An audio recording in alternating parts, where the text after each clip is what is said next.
and collaborative reflections, let us celebrate the success of this meaningful journey we have shared over the past sessions. To formally commence the proceeding, may I request the Chairman of Technical Committee, Professor Dr. Pradeep Kumar Dimri, to kindly deliver the welcome address. Before proceeding with the welcome address, I would request all the dignitaries to come on the dais.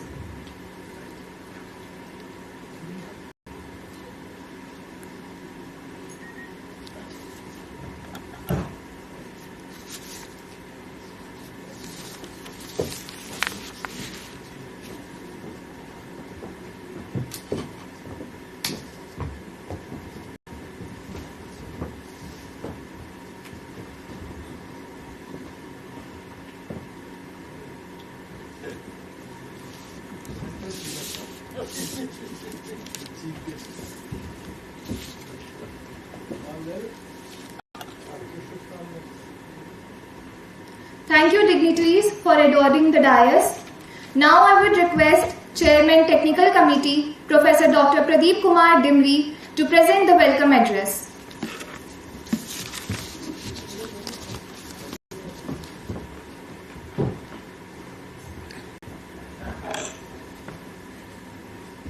Professor Girish Mundada ji, Professor Sameem Ahmed ji, Chairman IS Oberoi ji, and Joint Secretary Dr. Vandana Khanna ji, distinguished member of FLCC, other dignitaries, presenters, authors, delegates. So as he has said that we have finally reached concluding session, valedictory session, and these 2 days I think have been very fruitful. Although 2 days are very short, but the preparation was started 6 months back when we got the approval from headquarters to host the National Convention of Electronics and Telecommunication Engineers. This is a very, I think after Engineering Congress, this comes the second. So we are thankful to headquarters for reposing their faith in us, and I think we have tried our very best to honor that faith that headquarters has shown on us. These two days in the first inaugural session, we had the august presence of our Vice Chancellor, Professor Rajiv Kumar ji, Professor Ashutosh Kumar Singh ji, Director IIIT Bhopal, Kishore N. Narang ji, Director NARNICS, and above all, President IEI, Engineer V.B. Singh ji, and other dignitaries. So it was quite a session where all the deliberations made were very useful for us, and throughout all the sessions we got some feedbacks which I am sure will help us to strengthen our activities further. Then we had state-of-the-art lecture by Kishore N. Narang ji.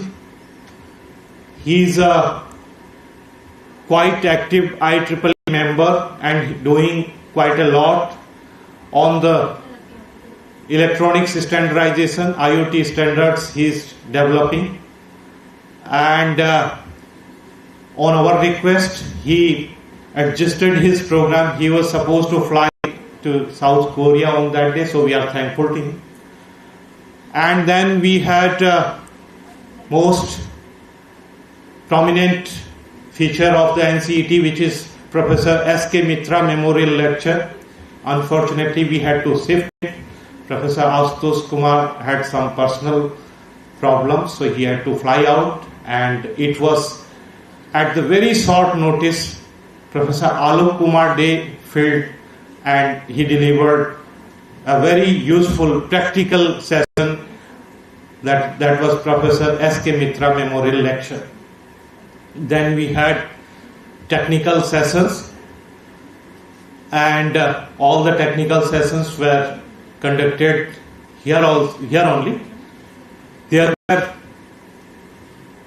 requests from the authors from faraway places that they would like to have their attendance online, and the number of papers online were many more, so we had to accommodate them, and we conducted 2 technical sessions online today itself.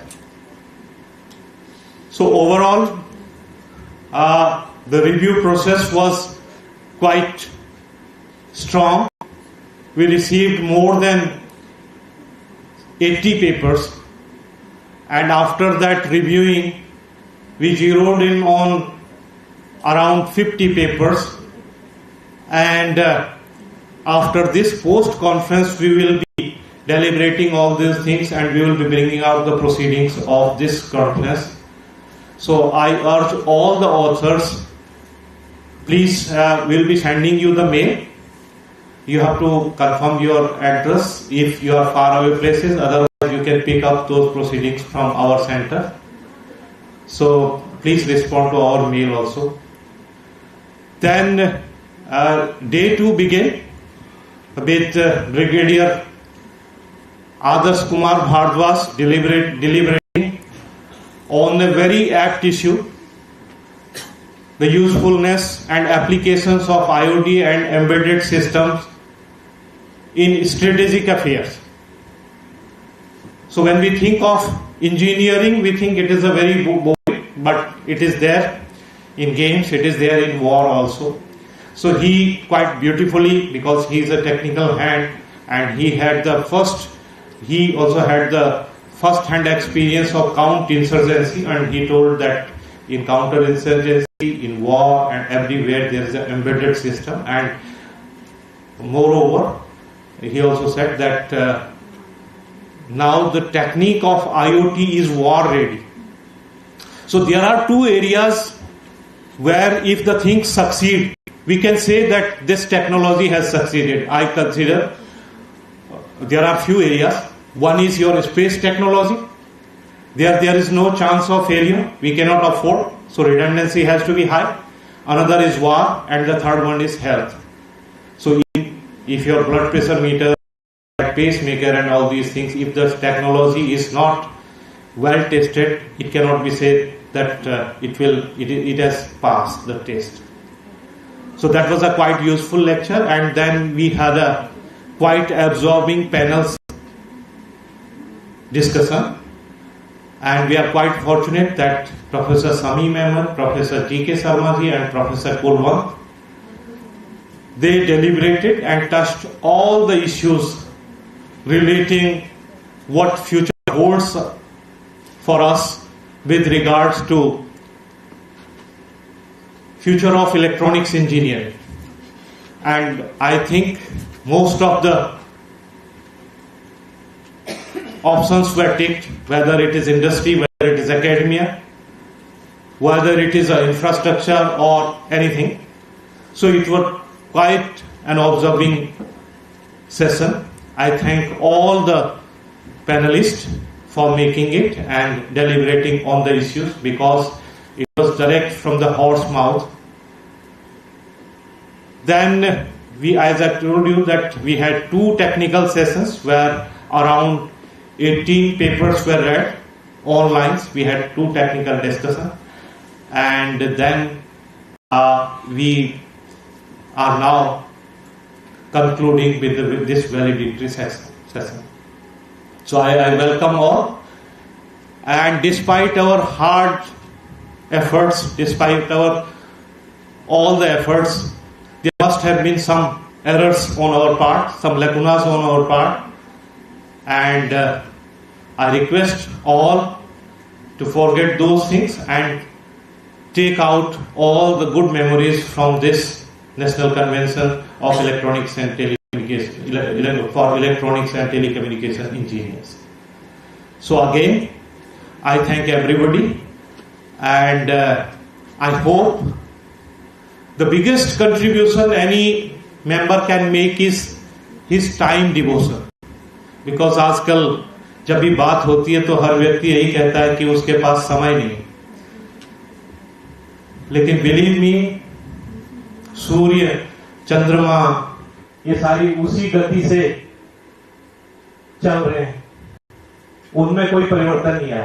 परिवर्तन हमारे अंदर आया, तो we can not blame in Rigveda that is called Ritam, because everything whatever is happening that is happening because of some cosmic law, and the problem only comes if we disrupt, if we do not follow that rhythm, that cosmic law. So ये कहना कि मेरे पास समय नहीं है, I don't think that is a valid reason. समय सबके पास 24 घंटे हैं, you have to manage it, and I urge all the members, please support us.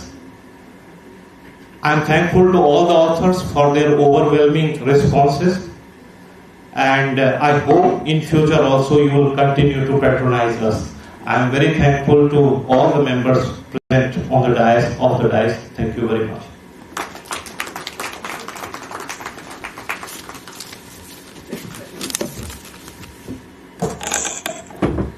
Thank you, sir.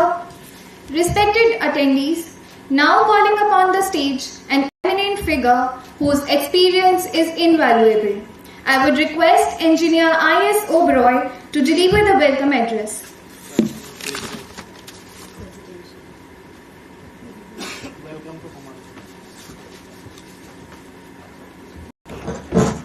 Well, welcome address has already been delivered. Professor Shamim Ahmed ji, Sir Mundada Sahab, thank you very much for gracing the occasion. Dimri Sahab, Ma'am Khanna, JP Malhotra ji, our revered figure, has always been at back with us. All the delegates, FLC members, students, dear friends. These 2 days, what we are seeing is just a tip of iceberg. The level of commitment, hard work, devotion which whole team, my FLC team, especially in the guidance of Professor Dimri, our office staff, all the valuable inputs from JC Bose University, especially thanks to Vice Chancellor JC Bose University. All these thanks or all these accolades are very less in front of the efforts that have been put for making this 2 days a success. I take pride that I am the first council member from representing Faridabad Center in the Institution of Engineers India Council. Council, when I went there, it's a bouquet. Wonderful people with vast backgrounds coming across the country. Professor Mundada is there in front of us. Last 2 days, most of you have interacted. You know the kind of vision and dedication he possesses.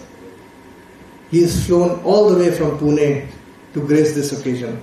He's taken up the responsibility of the chair of ETDB, Electronics and Telecommunication Board, which is a very high position in IAI Council.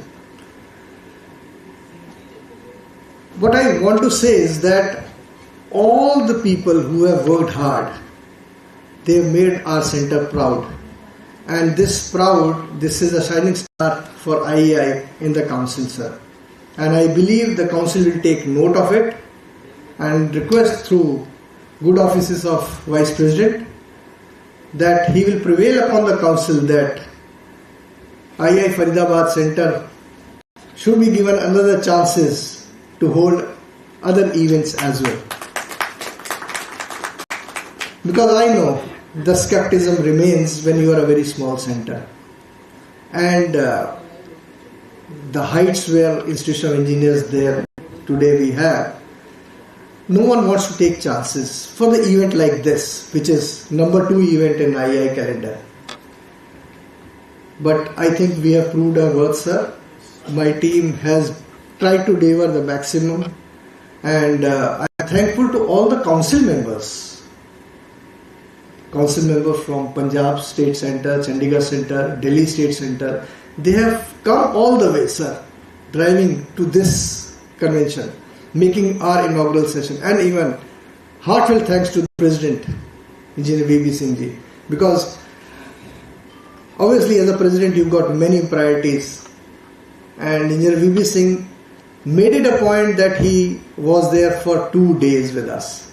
So I thank through this August platform my special thanks to J.P. Malhotra ji. He has been a guiding force, guiding industry towards this event. One thing which I've understood in last 2 days, sir, and deliberations, wonderful deliberations were going on, panel discussions I have attended, and I am fortunate that I have attended most of it because I had to attend, because as an official chair I have to be there. There is a lacuna in academia and industry, the synergy.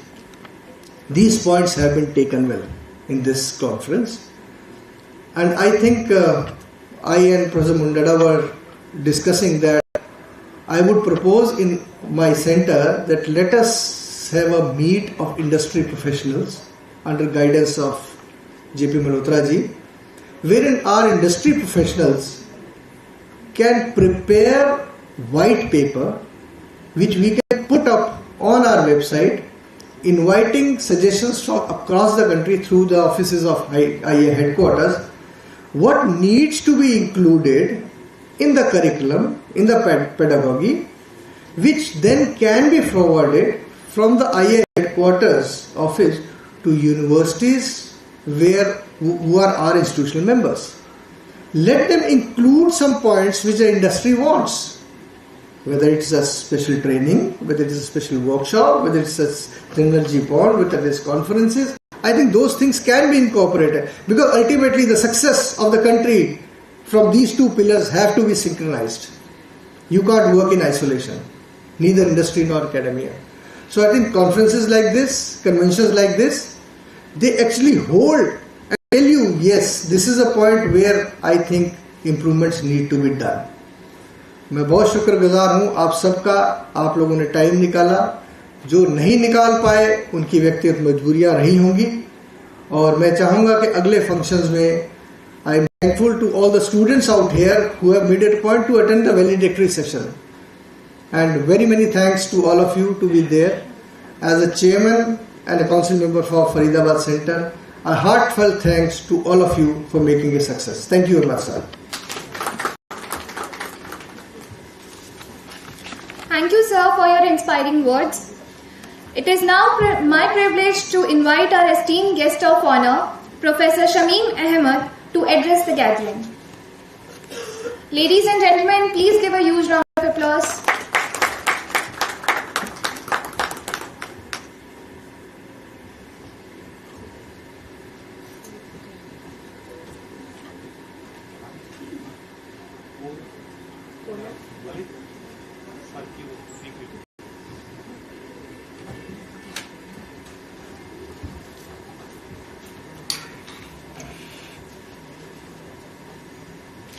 Good afternoon to all of you. I hope you had good lunch and took some rest. Some time back we were going through research papers and I found out a very important statement made by those who made the forecast that by 2050 we will need around 1 trillion sensors in the field. Well, it seemed to be exaggerated kind of thing, in the sense that making 1 trillion sensor is not a joke. Even if you have made it, fine. You have put a lot of efforts and you have made it. Suppose you take one sensor which draws 1 milliampere current. how much current you have to draw for running that system, there is not at any powerhouse of electricity generation which can support that. So it is unimaginable forecast and a very daunting task for people, those who are interested in generating energy and exploiting resources to power the systems and like that. Still, the work is going on. Thanks to the development of, I won't call it technology, but some applications like artificial intelligence, machine learning, and whole gamut of these by-letter words where more emphasis is given on artificial things. That is, you do with number crunching and come out with some, results, and they are found to be, you may not believe it at the first instance, but they are found to be very, very useful. So the engineers thought that, why not? Let us hold the nose other way around. Nose means the problem of, energizing 1 trillion sensors, which is not otherwise possible. So we can get the same advantage of 1 trillion sensors by using artificial means like artificial intelligence, machine learning, so on and so forth. Now, this is a very, very clever way of solving a problem which looks at its face impossible. Now, today's presentation, which I am going to give some glimpse of it, just basics, not details,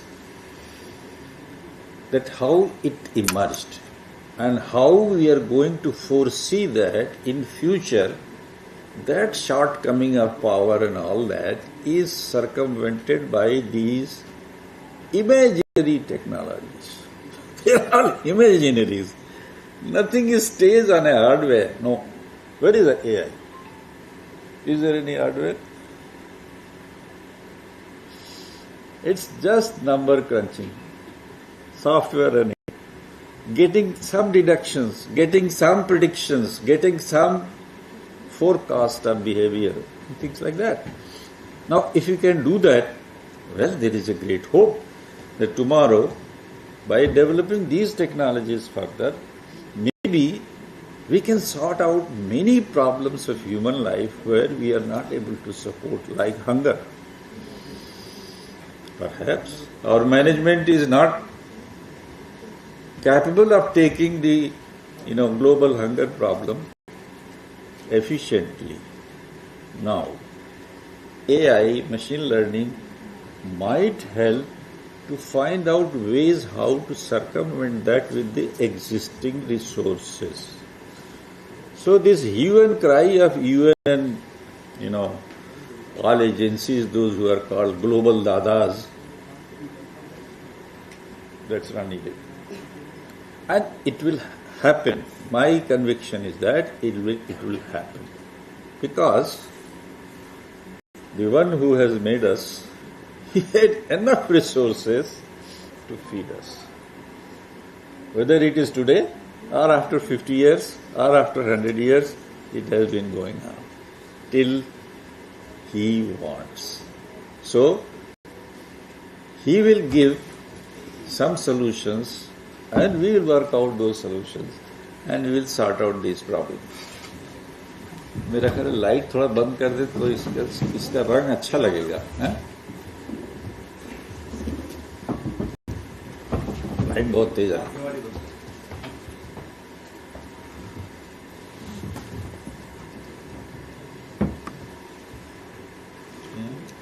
बैठ जाओ नहीं चला देना जी.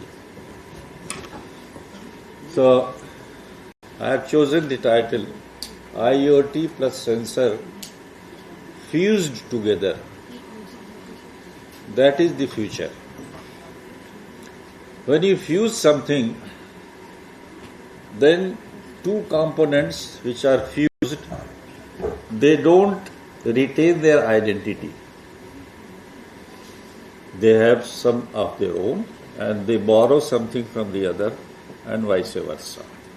So fusion is always advantage because you take the help of both the systems or multiple systems and make useful use of that. Now, in this context, again I am giving a statement, as I told you about trillion sensors. Imagine a world where machines not only they see, but they perceive where they are. Means, like human being. What do? We perceive our environment. If you can make a machine to perceive where it is, well, the job is done. Then that restriction of $1 trillion is gone. Trillion sensors is gone.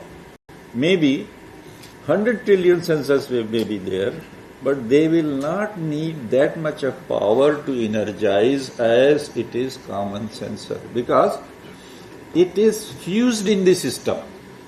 So the power requirement of those sensors is reduced considerably and you get more advantage. For example, take one single sensor. What does it do? It will sense certain physical quantity and give you a signal and you get information. Well, temperature is so many Celsius, right? But if there are 10 sensors measuring 10 different things simultaneously, then you get a better feel of the environment where these sensors are put. So there is definitely advantage in using number of sensors of different transduction behavior and get number of properties recognized simultaneously. This is called cognitive sensing. I'll tell you an example. You take a candy, right? Now, if you take a candy and your only taste buds are involved, then you'll simply find it sweet or sour, right? But your, smelling sense, when it's added, wonderful. It's quite different. You say it is Parle-G's, or it is somebody else's, or it is something different. Now, this is called cognitive sensing.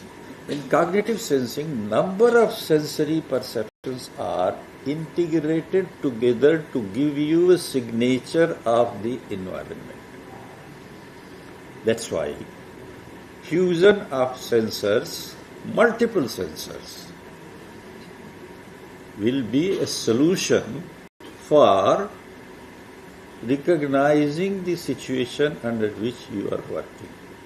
For industry, it is more important and more beneficial to use this system than normal common households. Agreed? So, you can look at the market. Mind-boggling. 2025, $8 to $9.4 billion market. Projected 35 billion by 2035. With the kind of progress being made. Where are we? Did we ask a question? Where are we? As engineers, technologists, as users, as consumers, as industry, where are we? Which part belongs to us? And growth rate is 16% CAGR, cumulative annual growth rate.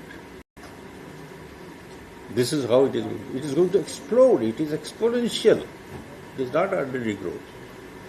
Now, if we are really prepared, this is the challenge I am putting before all of you, before me, that if we prepare for this kind of race, then we can claim that we are part of developing economies. Don't go by slogans, go by figures. Figures, they are very important. If you share something, well, we are shareholders, stakeholders. Next one. Now, when you do sensor fusion, then there are pros and cons. They are listed here. Pros is that enhanced perception, of course.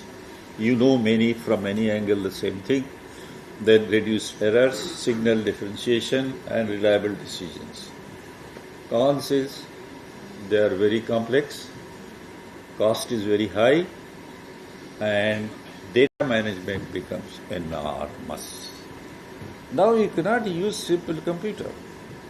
You have to use very capable machines to crunch those numbers and to manipulate the data analytics to arrive at correct type of decision.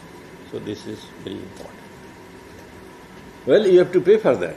If you are getting advantage, then you have to pay for that. Price you have to pay.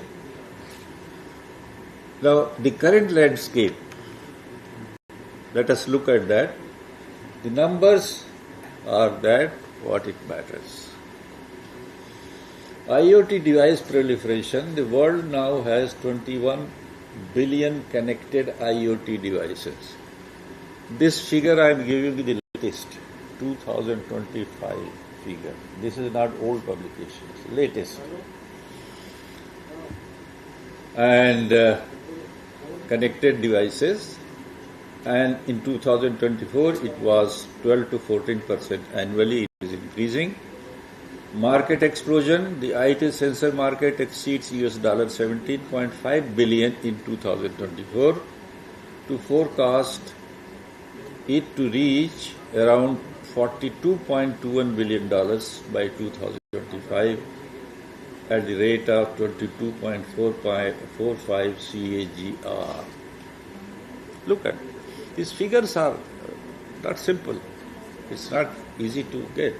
Revenue scales, you can see, the broader sensor technology market reached $195 billion in 2024. For industry people, these figures are important. What is our share? Can we claim something? Teachers I will ask later, but can we share something? Industry people should take responsibility to have a reasonable share. I don't say major share, but reasonable share. We have to think about it. Now this is one of the latest AI chip from NVIDIA, where this fusion technology has been implemented. This is a few weeks old picture taken from NVIDIA. So, what figures I am giving, what I have briefly mentioned, is not a dream come true kind of situation explained in a simple way, but things are being done. People are working on it and they are being done. Next one. Now, if we have to follow this path, what are the key insights? What are the key points which we have to look into? I cannot just give a sermon and say that you reach that. Unless I have some clarity. Acha. I should have clarity to. You could have told me why. No, शर्म की कोई बात नहीं है. You tell me, I am much junior to you. So, key insight is that it's exponentially driven by one fundamental truth, that single sensors are insufficient and fusion is inevitable. You have to go for fusion. whether you like it or not. No, there is no escape. Like internet, like computer. When first PC was developed by IBM, do you know? Their estimate was that throughout the world, global requirement will not be more than 200 pieces at a time. This was one of the predictions of IBM which went haywire. They did not know themselves that what potential this PC will have. Similarly, I am giving you these figures to tell you that whatever we are perceiving today, after 6 months, all those figures may not be valid at all. It may be completely different because the way things are moving, you don't know. All predictions are short-lived. Nobody can predict for 10 years.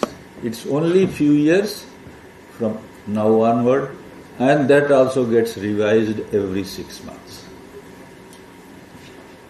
Now, I am asking a question. Why fusion?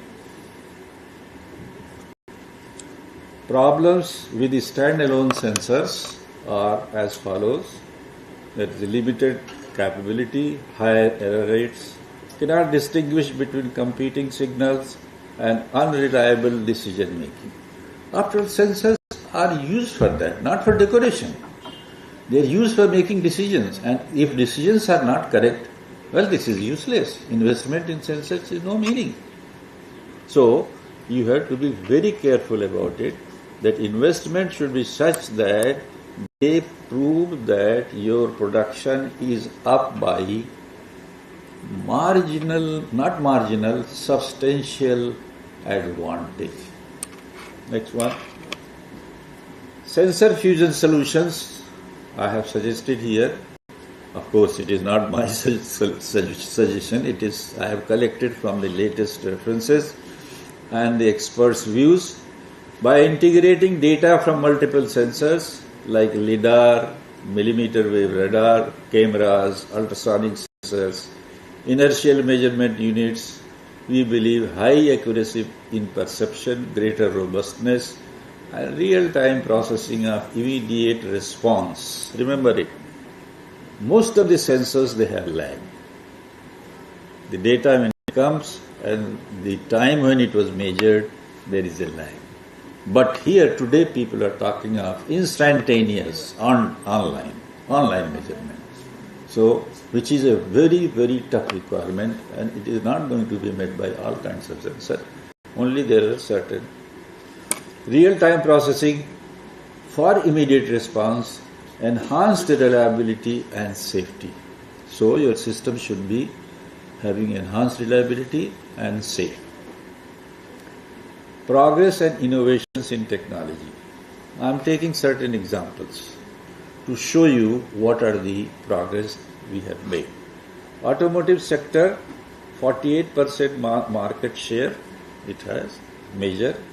Automotive industry is projected to account for almost 50% sensor fusion revenue in 2025, and explanations are given in there a number of publications.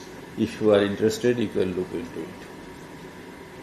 When we talk of automotive sector, we talk of vehicles like self-driving cars requiring simultaneous integration of camera, radar, LIDAR, and ultrasonic devices for safe navigation. So look at that. Car is no more a car. Car is like a living organism which has its own responses, which has its own interaction with the environment and man to give a comfortable source of transport. So the idea is that fusion of sensor is going to provide a human kind of response in inanimate objects, those which are going to use in future. This is in nutshell the basic idea. Well, advanced driver assistance systems, collision avoidance, lane keeping, adaptive cruise control, multi-sensor environment, so so on and so forth. You can read that. I'm not going into those details because there are published results and one can look into it. Here comes, what are those sensors which are going to be predominantly used in these areas? These are MEMS and NEMS. Again, I am coming back to the same, that if you take a sensor which needs 1 milliampere current, then how much you need? Here, fortunately, MEMS and NEMS are low energy devices. And especially if you take substrates like paper, plastics, leather, rubber, MEMS, then your power consumption is almost negligible. So, just by changing the technology and the medium, you can play around with that, and the same basic principle of Timchenko book, which is published 50 years ago, Professor, you remember? Timchenko's elastic properties of plates and shells, same thing is being used today also, and the backbone of modern sensor fusion is growing at the rate of 16.3 CJR through 2035. Remarkable. We were the first team in the country to produce MEMS, silicon-based MEMS, and then polysilicon-based MEMS at batch production level. We have the pride of providing these sensors to Defense and Space Department, meeting space qualification. Well, we know how interesting this technology is. And if anybody, this is my offer, till I am here, if anybody wants this technology to be established to the largest potential, I can help you to get that technology established here in the country indigenously. Because I set up those things about 50 years back in Pilani and made the devices on 8-inch silicon wafer, produced them with 96-98% yield in Pilani and gave them to Space Department to use in their rocket launch. That kind of confidence we have. If you want, I can be of help at any time. Well, I am there to give you intellectual input. I may not physically go there, but I can give you the intellectual input to get these things started. Next one.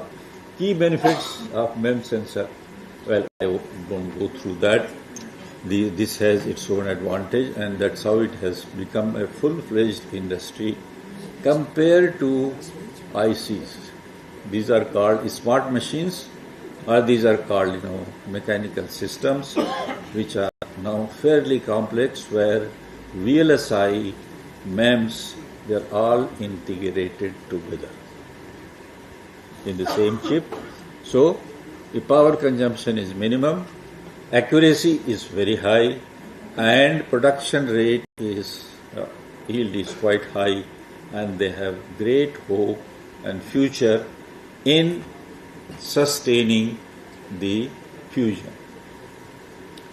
Now coming to the main culprit of today, AI and ML, artificial intelligence and machine learning. Convergence of sensor fusion with AI is transformative. Means it can transform the whole scenario to an extent where you can at least expect 30 to 40% enhancement in overall performance. This is called transformative. It is not just going to add a little bit here and there. Rather, a complete scenario will change if AI is used. And the processes which are used there, real-time data processing, pattern recognition, edge computing, adaptive algorithm, and like that, all jargon people use day to day. The students are familiar, and these things are being taught. but we have to use them in system. No talking. I'm running a course. I'm making experts and I'm creating human resource. Forget it. You make an engineer who can handle these things and make your system work. And then pay him. At par with American engineers, you pay him. Because you are going to get benefit out of it. So, this is the situation. Critical trends which we have to watch is AI-driven analytics is exploding. Deep learning models are especially trained for multi-sensor fusion becoming mainstream.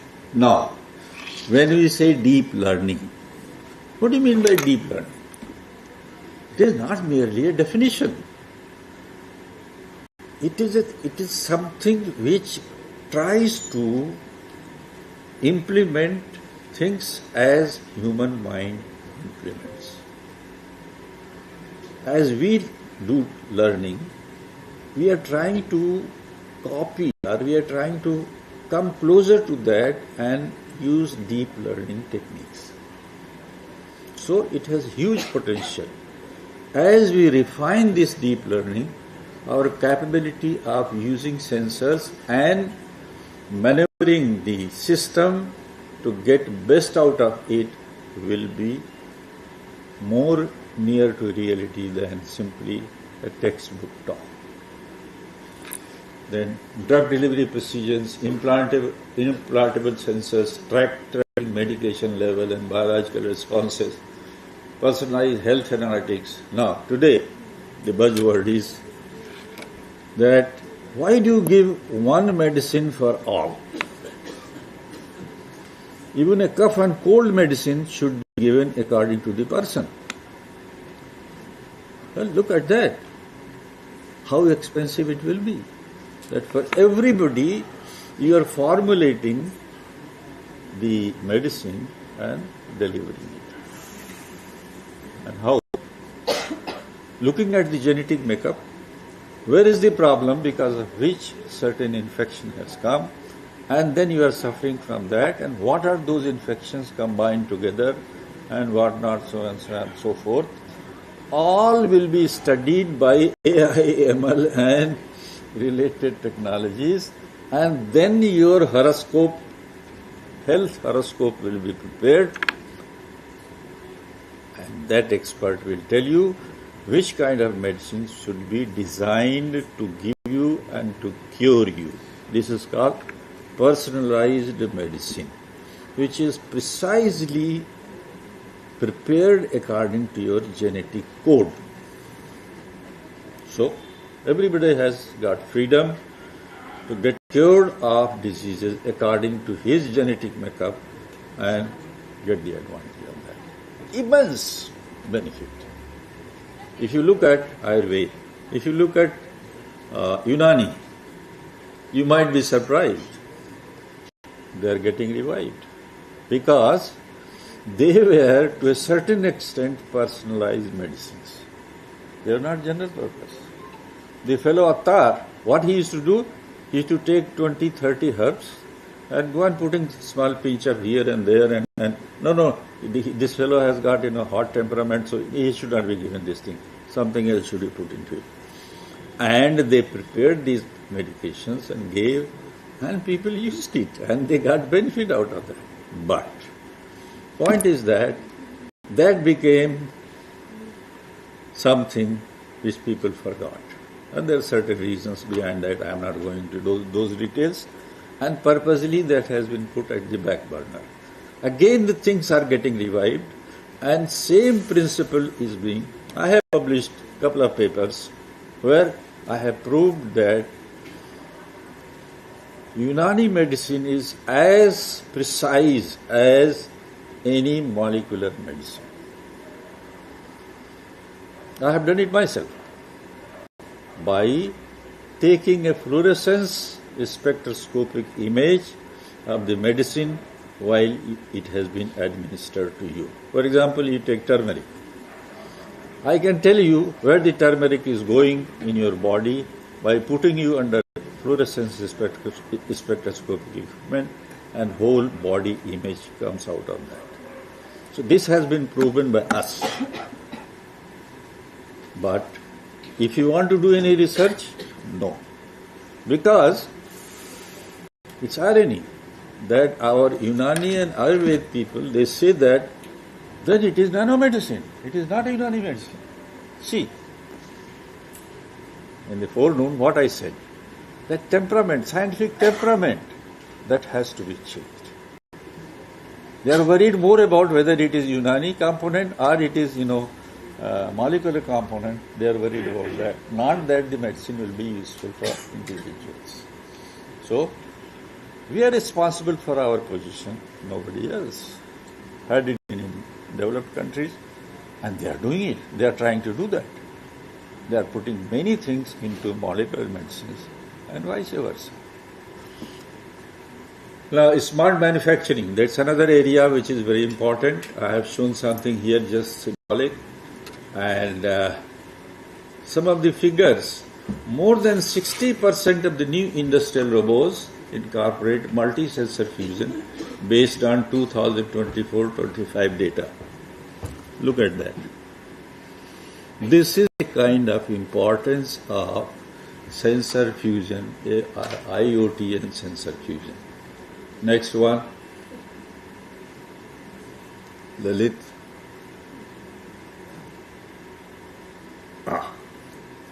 Urban innovation. We also had a hype of, I think Faridabad is a smart city, isn't it? Yes. It is declared a smart city. Classified as. Good. So I am at the right place to talk about that. Now, here also, the fusion of data received from the locations and AI and ML, you can make a tremendous benefit. How? I'll tell you. Suppose you make Faridabad, a smart city, right? You put certain sensors at the dump stations, and when it starts sinking, then sensor will detect it and tell the headquarters that, this garbage has not been removed, it is stinking, right? The fellow to remove that is not available.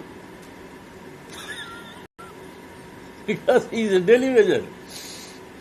Or he has not been paid his wages. So he will not come to remove it. So what is this smartness? Tell me. This kind of half-hearted, I'm just making it a little easier, not offending, but this kind of half-hearted approach is not going to help us. Make one city smart, but make full, so that it is implemented, and whatever data you get, that data is used and the life is improved. That's what I want to say. That's what I want to convey.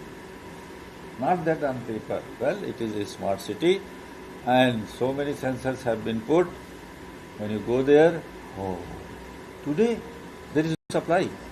So this network is not working. So if you cannot make your backbone reliable, your infrastructure reliable, all claims are of no use. To whom? To whom we want to show that Faridabad is smart? Faridabad, if you can provide potable water, that is one of the greatest contributions which you will have today. Now, so it is their problem. Precision agriculture, similarly. Now, today, if you think of agriculture which is really supporting, it is huge acreage. Not 1 acre, 2 acre, rather thousands of acres or millions of acres, and crops are there. If infection occurs, then the whole crop may be completely destroyed, and the economy will be disturbed.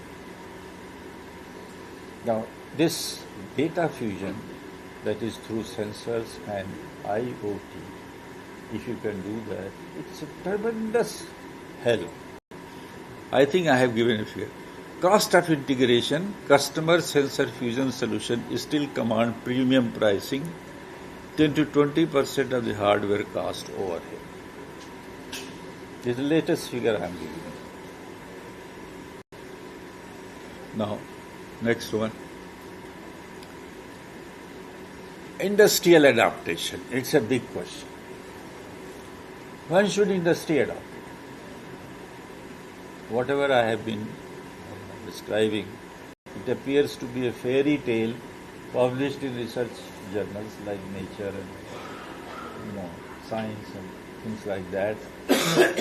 And I have taken actually from there the data to make you aware of the latest situation.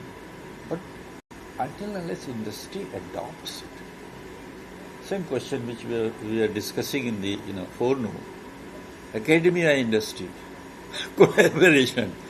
Now this fusion is not possible if industry is not going to be benefited by this.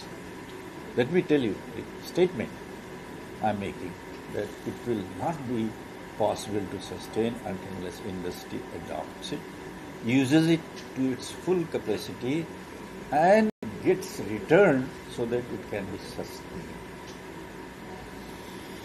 Next one. What next? Now I am asking a question. What is there from 2025 to 2027? Look, I am very careful. I have taken only 2 years. I have not taken 10 years. Because 10 years will be too long a period and our prediction will be all haywire. Hyper-personalized sensors like sensor fusion plus AI enabling custom monitoring for individual health profiles. Very important. Very important. Any medicine, whatsoever is available today, is not being fully utilized because we are making one for all. We have never thought that for which particular case this medicine will be appropriate or optimal. Optimization has never come to their mind because perhaps they don't know the meaning of optimization. Some control man should be there to tell them what is the meaning of optimization, because these life science people, they can't do that. You want closer? Good. Don't feel shy, The expansion of IoT, MEMS and AI along with edge computing has rendered sensor fusion indispensable. Well, before that I was a little modest that it should be, but now I am saying it is indispensable. Sensor fusion indispensable. Organizations that master multi-sensor integration and real-time design making at the edge are poised to dominate their industries through 2030 and beyond. Am I clear? Then, next. Final thought. Sensors don't just measure reality anymore. Fused sensors create intelligence, and that's the evolution happening right now. Well, gentlemen, I have tried to convey few things which is of very recent importance and of very recent origin. And if you can appreciate it, then I'll think whatever effort I have put in.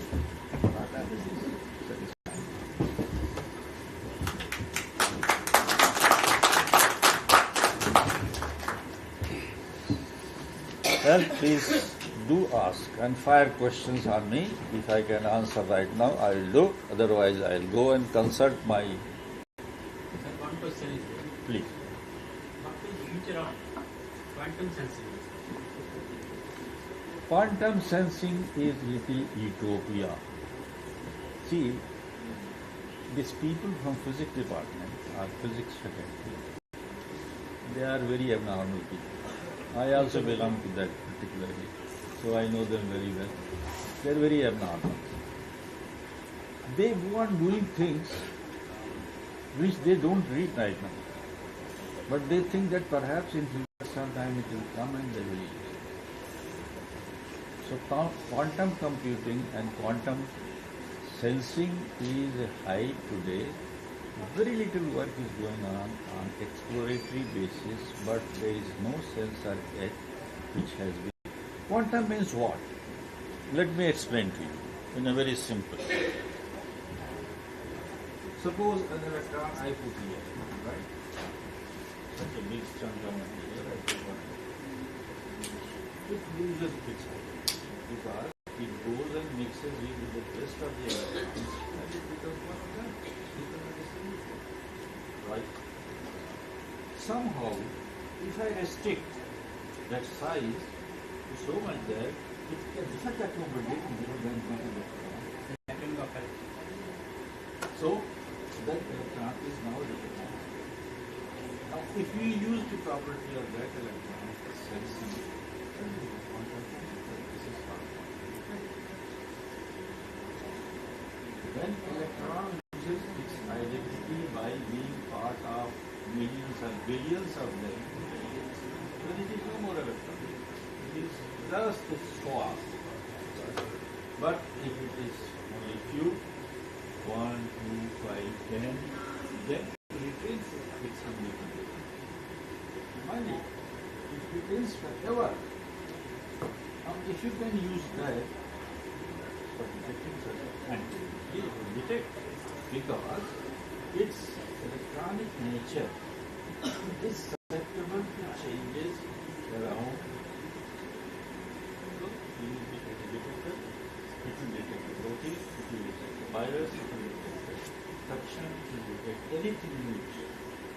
Only thing is that you have to provide a structure where it becomes sensitive, more sensitive, not sensitive, more sensitive to one particular thing, and it becomes select, and that becomes useful. If it is a general sensor of detecting everything, do you remember? I tell you another one story. We were giving the high toxic sugar conductor on the huge hope that it will extra sensitive. Unfortunately, it was extra sensitive to everything. Each and everything.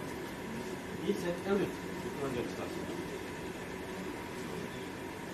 Now do you hear anything about what kind of something happened? Point is that only those ideas are those which are realized in physical system and that should be to improve the quality of life. First and foremost principle. If it doesn't improve, it may be a novel idea. Because science is not promoted to get novel right. No, those who do this, science is that which helps the mind to stand and to eat and to drink and to live a better life. What noble medal will you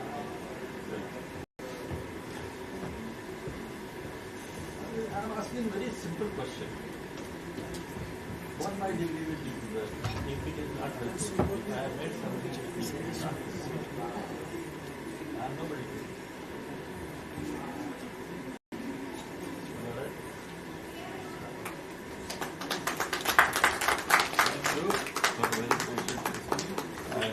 Listening a boring lecture. Very exciting, Interesting. motivating lecture. Thank you. Thank you, sir, for your enlightening words. Moving in the sequence, may I now request Engineer J.P. Malhotra to address the gathering.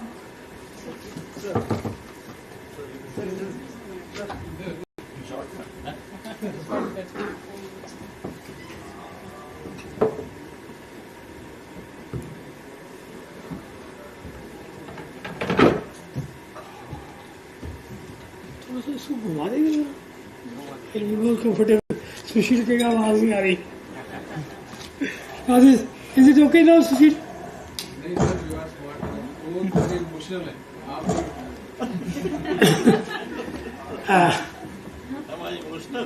First of all, there is a correction. I have not come here to address the office gathering. I am here to offer a word of praise for the organizers. Under the guidance of Dr. Girish, our chairman Indrajit Rai has worked in a very systematic manner, drawn over for the last 6 months, involving who's who of III Faridabad and JC Bose University to rope all these resources so that we have a wonderful convention like this. Hindi film का एक गाना है, ऐसा पहली बार हुआ है 16-17 सालों में। जब से मैं सुशील जी, जब से हमारी आई फरीदाबाद शुरू हुई थी 2008 या 9 में, 9 में सही सेट हो गया ना जी। 25/11/2009 फाउंडर सेक्रेटरी। अच्छा, 25/11/2009। तो सर, तो फरीदाबाद में with the efforts of Shivar तो नहीं कहूंगा मैं, Pradeep has been with him, कि कन्वेंशन को यहाँ लाना, जो मैंने कल समझा सारा सिस्टम में, it's a tough job. And the seniors from III headquarters, they have already acknowledged it was the persuasion and perseverance of our chairman that this conference could be held in Faridabad with the III in the main picture. And we have been ably supported by JC Bose University. देखो, ऐसा कोई भी आयोजन जो है वो support के बिना नहीं होता। I've been organizing many functions like this. I passed through various associations, Chamber of Commerce, DRF, IEI, Faryad Association. It takes a lot of efforts, and all of us must give a rousing applause to the organizers headed by Indra Singh Rai. Sir, जो आपने किया है, जैसे मैंने समझा कि अभी convention को बाय रोटेशन आई लिव कभी नॉर्थ साइड में, तो it be tough, but let me put on record that everyone who attended the conference, partly or fully, गाय से बैठे, सुशील बैठे, फुल गुप्ता जी है, they have attended the full conference, कि ऐसा experience जो है, it's a very novel experience for Faridabad. Coming from industry, sir, what ever is your expectation from the industry, I take it upon me to take it forward at different levels so that we can also take advantage of the research, the ideas, the presentations made by you for common good. Industry उस चीज को adopt करती है जिसमें उसको revenue दिखे, customer base मिले उसका, और यूजफुल हो। थ्योरी आप एक्सपर्ट से उसको कन्वर्ट करने के लिए इंडस्ट्री में एक्सपर्टाइज है। जैसे कल भी आपने कहा कृष्ण जी ने कि दैट सिनर्जी और द कॉन्फ्लुएंस इज मिसिंग। तो आई थिंक जो आप आज आइडिया दिया है आपने, we can work upon it, let's increase the conversation so that we make some headway. Industry is open to all new areas. You will be surprised if I tell you, last year I was responsible for implementing a World Bank project, wherein my association was sanctioned 1 crore of rupees to make the ITI students employable. So we picked up 4 trades, time was short, so our grant was reduced to 40 lakhs because the period of closure was this, but big project. उन 4 महीने में हमने 39 बच्चों को employable बनाया। lot of effort. In 4 months, Gupta ji, मैंने 40 lecture arrange किए, professor जैसे आदमी, इंडस्ट्री वाले आदमी, they would come and teach those 30-40 girls and boys कि कुछ ना कुछ उनको प्रैक्टिकल शेप दी जाए। I have started the concept of industrial visits. The college people don't have a feel of what an industry looks like. मैं suggest करूंगा professor साहब, दिलीप साहब, कि आप इंडस्ट्रियल विजिट्स भी स्टूडेंट्स के लिए ऑर्गेनाइज कीजिए, so that they can see कि इंडस्ट्री कैसे काम करती है and how can the academia improve their working. वो बड़ा एक प्रैक्टिकल टिप होगा जिससे आपका जो रिलेशनशिप है, हमारी जो कॉन्फ्लिक्ट है, जो थॉट्स को चैनलाइज करेंगे हम, उसको ग्रोथ मिलेगा, पर्पसफुल ग्रोथ मिलेगा।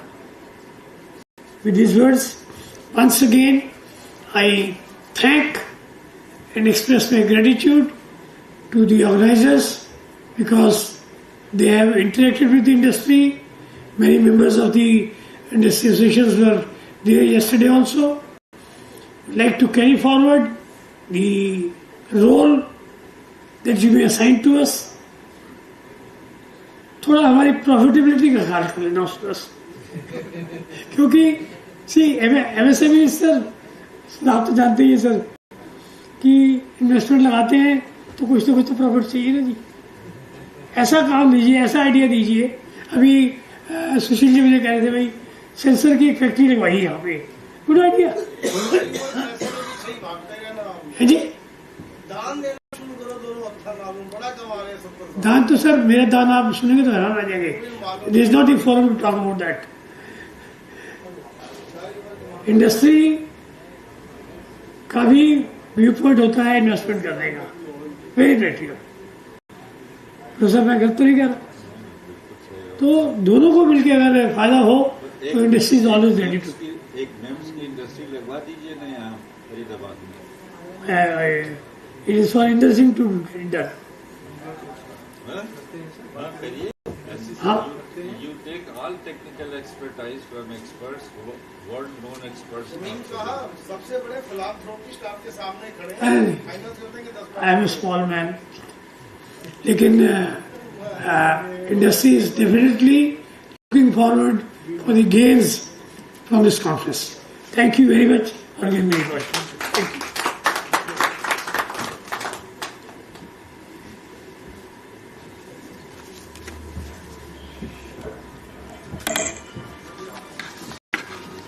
Thank you, sir. Moving forward, we are deeply honored to have with us our distinguished guest, Professor Dr. G.S. Mundada. May I now request him to kindly share his thoughts with the gathering. Ladies and gentlemen, please give a huge round of applause. Thank you. Good evening. Very first, I am not scheduled to be part of this program, but thanks to Indigo, their flights got cancelled and now my stay here is extended, so I become virtually the part here. So that was additional burden. So not only we have burdened your chairman for last 6 months, it still continues to happen because he had to adjust 11th hour my stay here and be a part of program. So that is how his testimony time is still continued. But at the same time, I am happy to see that he is not only beautiful looking outside, but also inside, the way he has managed his team. And since the time I have come here, perhaps I am seeing the members with him who are of the age of my father, and they are all fatherly figure to me, like J.P. Malhotra Sahab, Shamim Sahab, here I have Bajaj Sahab, Ahuja Sahab. They are here right from the moment I came day before yesterday. Such a commitment is really huge, and our chairman could keep that up and continued in this program. And as long as this national convention which I have seen, it included not only paper presentation, normally that remains the part of conference, but it was happy to see that not only you kept it online also, so that people from far away can also take part, and then project exhibition, then paper presentation, panel discussion. This was something very beautiful to see. It doesn't happen at large in all our convention, and that is where I think other division board can take it up, and small center like Faridabad is doing this. I could see none less than any convention I have attended so far in my IAI career of over 20-25 years. So you may be small in way of occupation in space, but at large you are at heart and you have delivered it more than anything I would have expected. So I am happy that rightly we have chosen in the board your center, and you have done fantastically well. Congratulations to chairman, secretary and entire team. I see many veterans here. Before them I am just like their son. So little awkward also while I put these notes. And equally capable you have secretary Dr. Pradeep ji and Dr. Vandana madam, and I am seeing Bhavya and our headquarter Devashish Nath. So many people are working round the clock and making this event as beautiful as it was.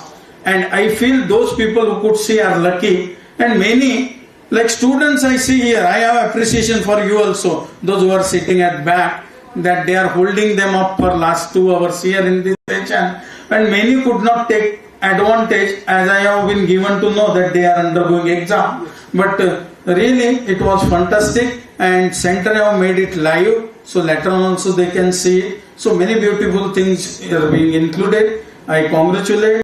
I feel myself lucky to be a part of this session, and thank you, and I congratulate one and all. And thank you for bearing with me, not only in this program, but again, till tomorrow morning I don't have flight. So I will be with you, and whatever company I get, I will enjoy. Thank you. Thank you, sir. Now we come to a moment of gratitude and honor.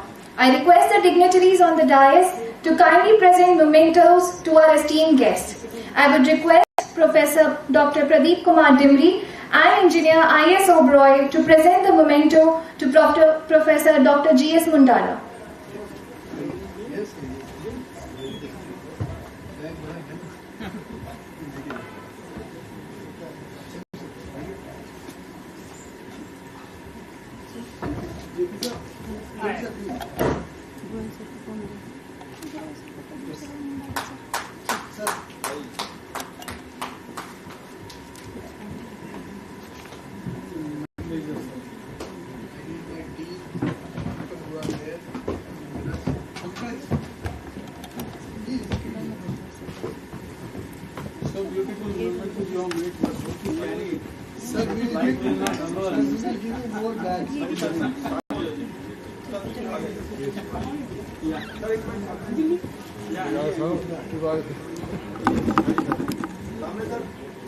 I'm so lucky that so many veterans are blessing me at this center. People will sir मैं सोच रहा हूँ पुणे से change करा लूँ मेरा centre of attachment को एक मेंबर बन जाएगा sir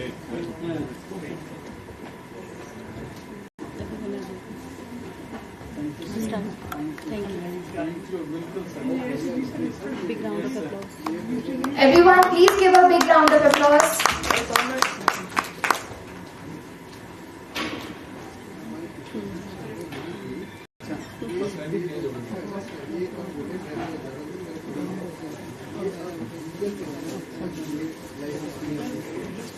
Now I would request the dignitaries. No shade. No shade. अभी और भी please. People have said that is true knowledge this is now I इधर बेचना तो किस तरीके में yes asking for that is just like, but still, thank you sir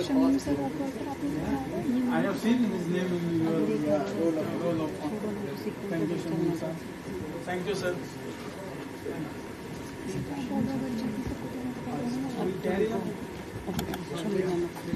Now I would request the dignitaries to honor Professor Shamim Ahmed. बेटा आगे दे दो.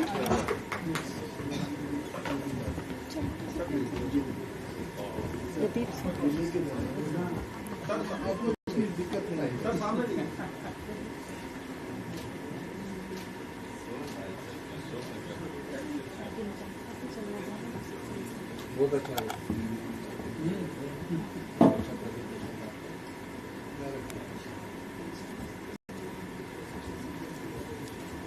Next in the order, we have Engineer I.S. Oberoi.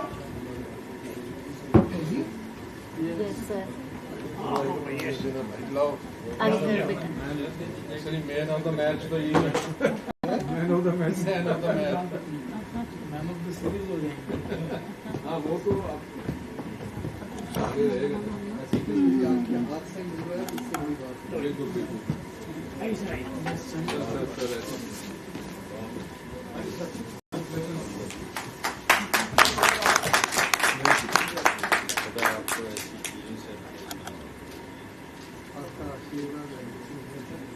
बहुत काम. Sir madam की series के बाद कुछ बोलना ही पड़ता है ऐसा मैडम की सीरीज के बाद कुछ बोलना ही पड़ता है बोल चुका हूँ सर दोबारा बोलना पड़ेगा वो दोबारा चले जाएंगे रवि शास्त्री स्टाइल में बोलना पड़ेगा Moving on, we have Professor Dr. Pradeep Kumar Dimri.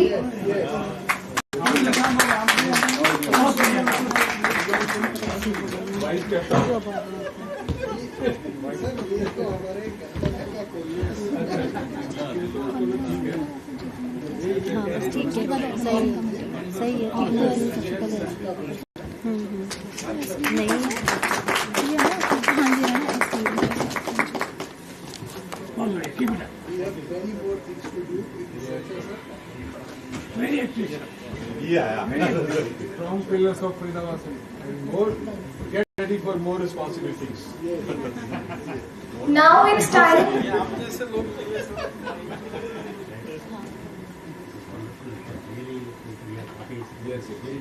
yes बोलते Now it's time to facilitate Dr. Vandana Khanna.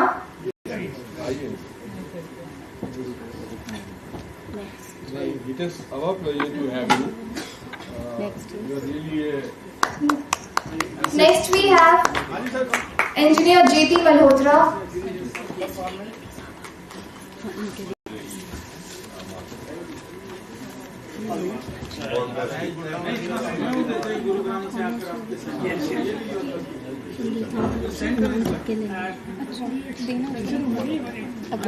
yes we have conducted Moving on, we see in the sequence we have Engineer J.T. Malhotra. Sir आप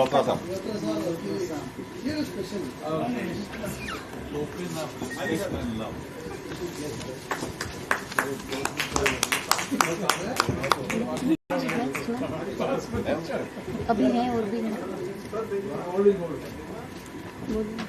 Moving in the felicitation, we have our organizing committee and FLCC members. Dr. S.V. A.D. Prasad,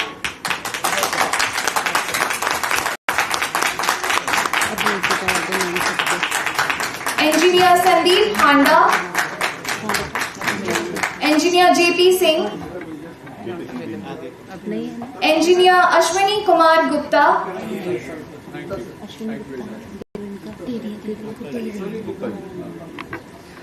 Dr. Manu Bindra, Dr. Pradeep Malla, Engineer Sushil Kumar Bajaj,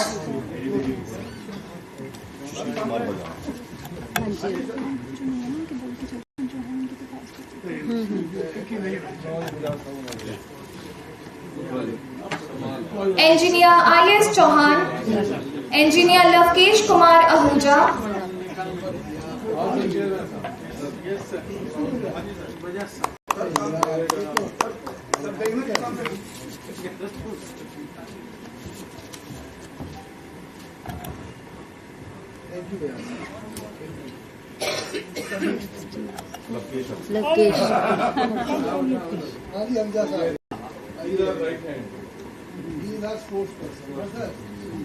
Next we have Dr. Senthil Vadiwal, Engineer D.K. Devan, Engineer Jyoti Ram Chaudhary, Engineer Tribhuvan Lal Sahu, Engineer Munish Kumar Sharma,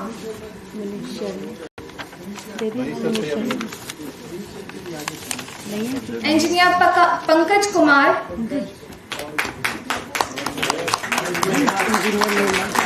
Engineer Nirmal Das Makhija.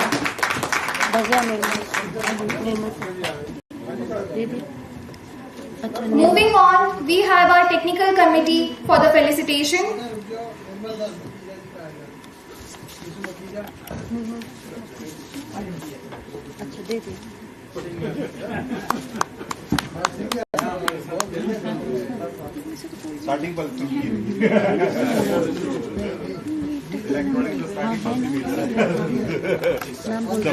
Next, we have our technical committee, Dr. Shailendra Gupta,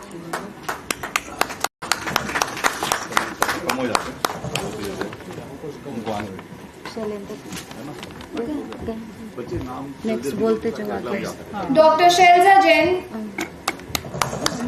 next भी बोल दो बैठे हैं Dr. Prashant Kumar,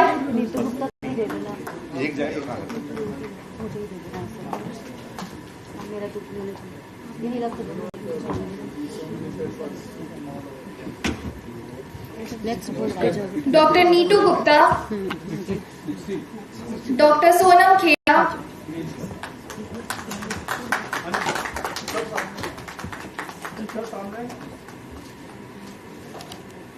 Dr. Rohit Tripathi, Dr. Lalit Raj,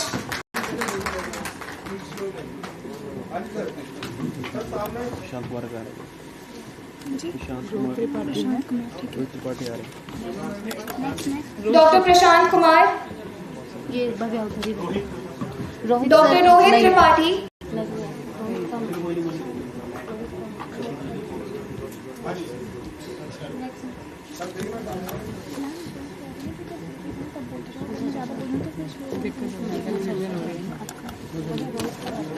Dr. Lalit Rai, Dr. Sangeeta Dhal, नहीं Dinesh Kumar from Lingayas पॉल Dr. Dinesh Kumar from Lingyas Vidyapeeth,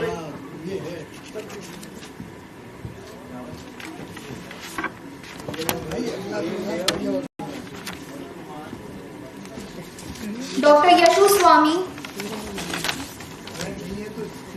Dr. Yogita Gigras, she is also an FLNCC member. Dr. Yogita Gigras. हाँ जी हाँ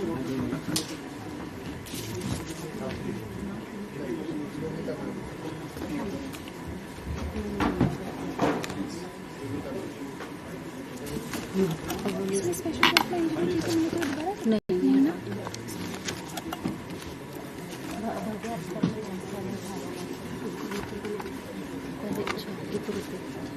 कहाँ गए ये engineer Engineer Ankur Mittal,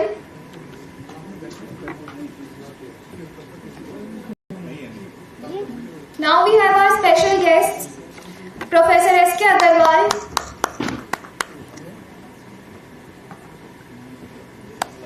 Yes. Special guest. Next. Engineer Pawan Nagpal,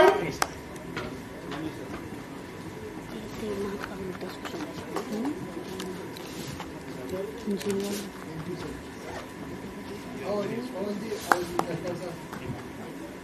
नमस्ते sir. आप ठीक है सर?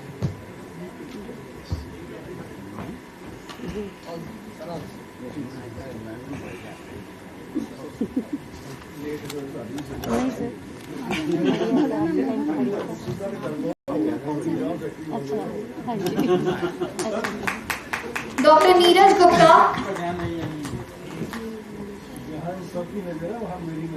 है नीरज गुप्ता है।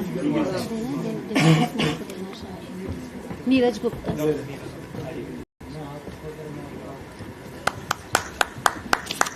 क्लैपिंग और everyone please give a huge round of applause. Engineer Devnath बोल रहे हैं। Engineer Devnath, जो Devashish Nath. Engineer Devashish Nath, अच्छा। Thank you for supporting all the way. Thank you. अब नेक्स्ट का बोल रहे हैं। And one minute. now we would greatly thank Dr. Tapsi Nagpal, From India. joint organizing from Lingas Vidyapeeth and her team with students Jatin, Mayank, Prashant, Prateek, Ridhima, Surbhi, Khushi, Pavan, Anuj and Devesh. Thank you everyone for your support. Very many thanks that you've taken so much trouble and really provided a proud moment for your professor. Yes, all the students, you can come please.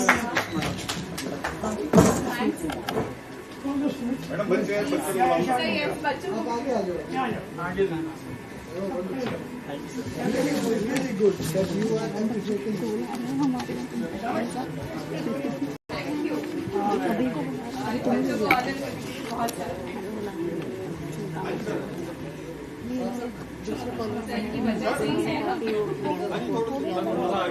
तुमसे ज्यादा support किया कि तुम भी अपने Everyone please give a huge round of applause.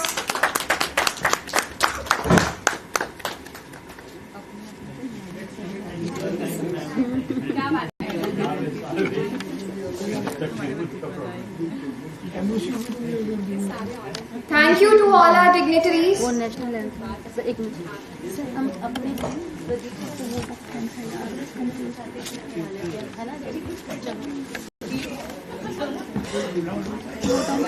हाँ हमारे students Masuma Hrithik Now I would request all the students from the organizing committee to please come upon the stage. हाँ स्पेशल गेस्ट तुम्हारी thank you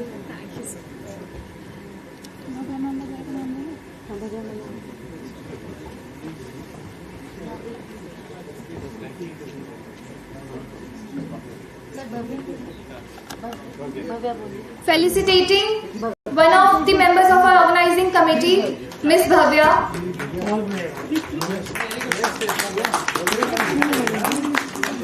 Thank you for your supports and efforts.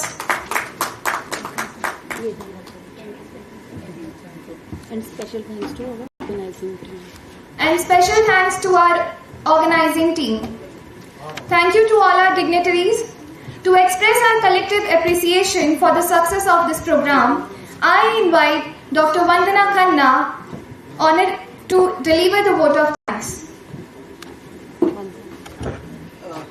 Can I just...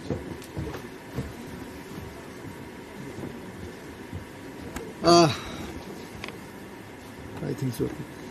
Thank you everyone. Is it working? Yeah. Thank you everyone for gracing this occasion.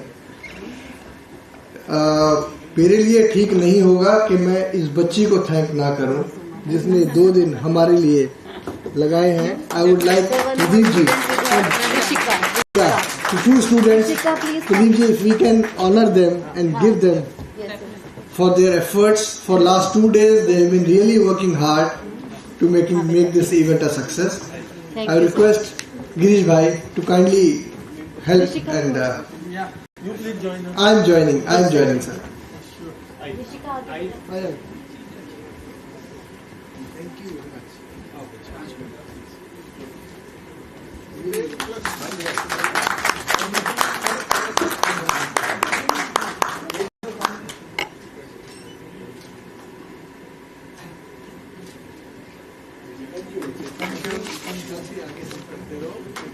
More than 2 days. Yes. More than 2 days. More than Yes, more than 2 days. 2 days तो नजर आ रहा है. So, respected dignitaries, distinguished guests, delegates, faculty members, students, ladies and gentlemen, a very good evening to all of you.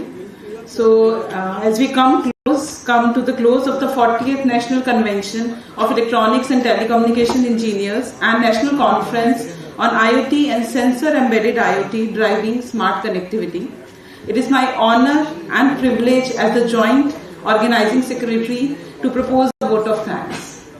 First and foremost, our sincere thanks to the guest of honor for the valedictory function, Professor Shamim Ahmed, former Director C.D. Pilani and former Vice Chancellor, Jamia Hamdard University, Delhi, for his valuable words of wisdom on the IoT and sensor fusion and their presence in various real-world applications.